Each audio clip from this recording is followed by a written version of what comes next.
ஒரு கிராமத்துல நடந்த கட்டுமான பணியை மேற்பார்வையிடும் வேலைக்கு வந்த அந்த இளைஞன் அங்கு அழகான ஏழை பெண் ஒருத்தியை பார்த்து அவளது பண்பில் மயங்கி அவளையே மணந்து கொண்டான்.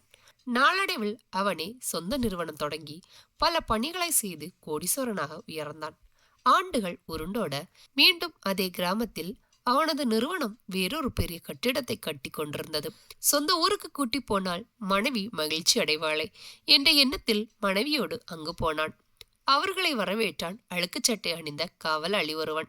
என்ன லட்சுமி, என்ன ஞாபகம் இருக்கா? நீயும் நானும் 8ஆம் கிளாஸ் வரைக்கும் ஒன்னா படிச்சோம் என்று அவன் பேசிக்கொண்டே போக இவள் பதற்றமாக கணவனை பார்த்தாள். அவன் குறும்பாக சிரித்தான்.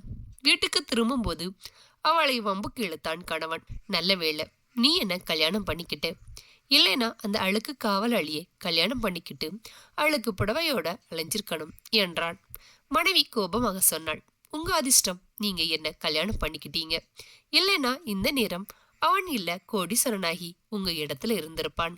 இன்றைய சிறுகதையிலுமே பெண்ணின் கூர்மையான புத்தி தன் கணவனை மடக்கி விடும் அளவுக்கு பெரிதாக உள்ளது.